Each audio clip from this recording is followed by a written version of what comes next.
Hello there, welcome you, Gaspar here from G.P.Airsoft, your fourth favorite Gbbr channel. So today we have a very special video, which is the AK Gbbr from WE. Yes, I know you guys don't like WE rifles very much. This AK is, as far as I researched, an AKS-74UN, and this is basically a shorter version of the AK-47 and in a smaller caliber. This gun is in 5.45 and the actual AK-47 is in 7.62. I have to tell you guys that this gun, I didn't get it brand new, so it may have some issues that a new one wouldn't have. So everything that I say here, take it with a grain of salt. With that being said, let's get to the review.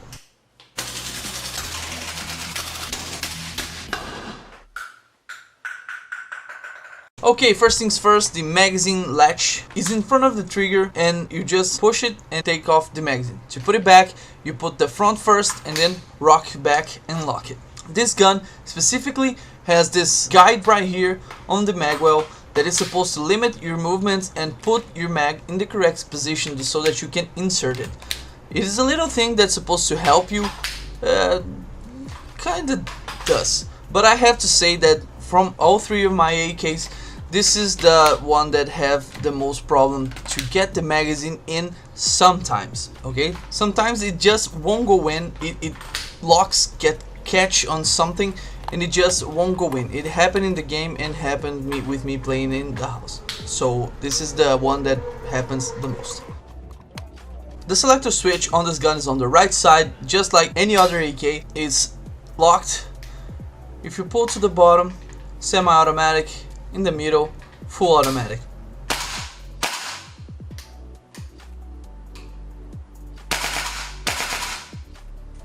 And this gun has a little extended part right here, and it helps you to select with your index finger, so it's much easier to select which fire mode you're in. And since this gun is full travel, which means that the bolt goes all the way to the back, we can do a little thing that you can do on the real steel version. And this gun has the notch on the selector to lock the bolt back. This is just awesome. I don't know if you guys knew what this notch was for, but yes, it is to actually do this. So you can keep your gun with the magazine loaded without a BB, or in the real steel version, a bullet in the chamber. Keep the gun locked, open, and almost ready to go. So you keep the gun like this in whatever situation that you may need, and any sign of trouble, just a little movement and your gun is ready to go. So as I said, this is a perk of having a full travel bolt, unlike my AK KWA and my Tokyo Maroon. This is the only one that is full travel and has the capability of doing this, which is awesome. The stock on this gun, you can fold it so that you can put it on a backpack or get in a CQB area or anything, and you have this latch right here that holds it. You can pull it back and open it. You have the button to fold it right here, and you don't have to, and you can just like unfold it. You don't have to actually touch the latch. So the iron sights on this gun are fairly simple, since this is a gun that's not supposed to get a long range out of iron sights especially. And it has two notches that I see absolutely no difference between one of the other. The front post has a little pin on the middle that is adjustable for height. And the side picture you get is this.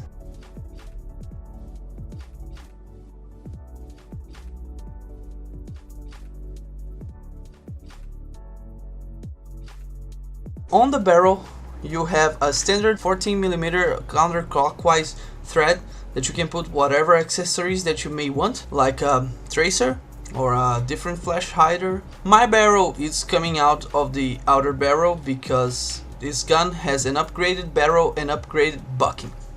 So the hop up, you can use that cool latch thing to open the bolt, and it gives you access to your hop up. It's a little dial that you can use to adjust your hop up. Fairly easy to use, and this gun is fairly accurate. I got a lot of one taps on my game. Like I said, this gun is upgraded, but from my experience with WE Gbbrs, they make fairly good hop up. So I have to assume that the hop up on this gun, even if it was original, would be great. To open up the gun field strip, you just push the button on the back and it opens that cover. Then you can take off your guide rod with spring, and then you take off your bolt. So you can give whatever maintenance you may need on your nozzle or on your sear if you may need. To put it back, just make sure that your hammer's down, then push the piston on the gas tube, then put the bolt on the rails and push it forward. Then take your guide rod with spring and lock it in the place right here on the back. Then just close. And it is the guide rod is the button that holds the gun closed, and your gun is completely reassembled, and you can just cause some more mayhem because, let's face it, AK Gbbr. So the worst thing about this gun is, for me, is a little, you may find it is not that worse, but it is the worst. So normally on an AK, as you can see my KWA version of this one, you open the dust cover, you take off the guide spring, you take off the bolt, and then you can take off the upper part of your handguard, and then you just have another latch, and you can just take off the lower handguard. Yes, this is how you disassemble, and this is how you would do a real steel version. But WE said, screw it, let's do it like this little pin on the front, and that's it. I'm just unscrewing the screws here because this is a different handguard, but if it was the original, this is how it comes out. I mean, why wouldn't you do it correctly? I don't know why they had in their head just do it like this. But yes, they did it. I mean, who would ever want to replicate the real disassembly of the gun to make like a speed disassembly and reassemble like they do in the army, or to, I don't know, cosplay something that has to do with that? No, they just said fuck it, and we're gonna not do it like this. This handguard is adapted from an AK, standard AK handguard. I had to file it, cut it, change it, mess with it to make it fit. But even the original one, you would take it off like this, just this little pin on the bottom of your front side that holds your entire handguard. The magazine on this gun has a fairly clever stop on empty mechanism. It is this lever right here. You have the lever on the top as usual to activate your dry fire mode, so when you activate it you can shoot without BBs in if you're not familiarized with what dry firing is. The problem is that this lever, it's not automatic. It doesn't go down automatic when you put some BBs in, like I'm gonna do right now. I put a BB, still there. It doesn't go down. You have to manually push it down for the gun to work, otherwise it would just click and not shoot. And when I put it in my pouches, when I was taking it off, the pouch somehow reactivated the stop mechanism and the gun wouldn't fire. This happened to me a lot in game, and I knew that I checked to put it on my pouches and it just wouldn't be. So I had to take it off, put it down, cock the gun again to not feed another BB, and put the mag in. So I was ready to go again. So this is very annoying, but once the gun started going on, this works flawlessly. It didn't ever fire without BB, without me wanting it to do. So I'm going to show you how this works right here, right now. That lever pushes on this part right here. That pushes the knocker valve upwards. And instead of the knocker valve hitting the valve, it actually hits a little bit above it. And the gun just clicks, the hammer drops, and it works perfectly. I love this system. But it has that little problem. The magazine is very light compared to my KWA mag.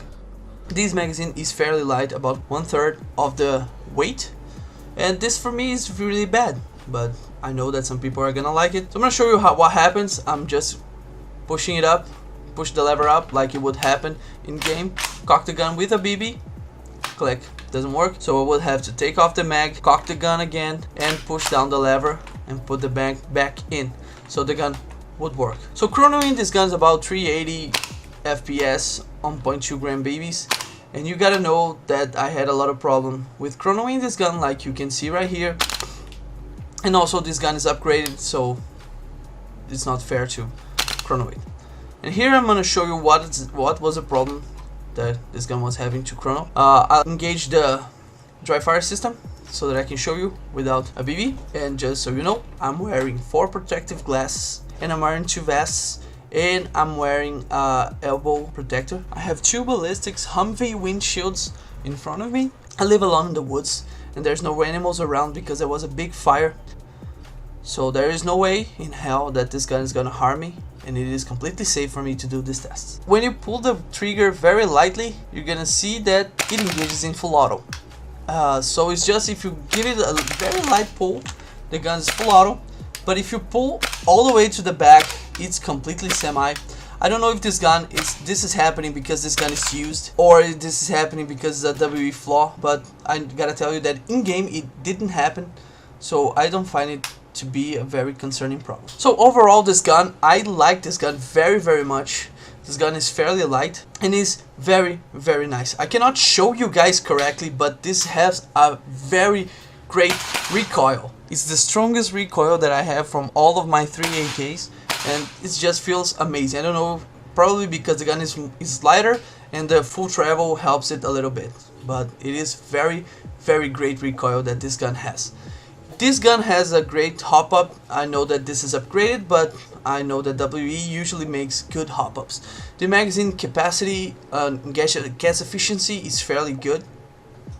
The construction of this gun is very solid. It's completely steel. The body is steel, very good, and it is a very compact gun. So this is all great points that I have to it. Disadvantages on this gun: I find it light. I don't like the guns to be light, but some people may like it. So the dry fire engaging again is not that great, although it has a very good stop on empty mechanism, but that re-engage thing is a pain in the ass. And the worst thing for me, it is the disassembly of the handguard. That is just, why would they do this? It's just pathetic. And you have that semi-automatic full auto thing, so it for me is not that big of a deal. I just released a review on my KWA AK Gbbr as well. You guys can watch it, and I'm gonna send a comparison video of the WE, the KWA, and the Marui AKs once I have the opportunity to test out my Marui. I just had a game with my WE to make this review, and I had some experience with my KWA, and now I finally got the magazines for the Marui so that I can play with it and have a great notion about how this gun works, so that I can have a video comparing those 3 AKs. So if you like this video and if it helped you in any way, leave a like and subscribe, and also hit that bell on the subscription, because YouTube may warn you when I release some more videos and the comparison video if you want to see that. Thanks for watching so far. Hope I can catch you on the next one. See you around.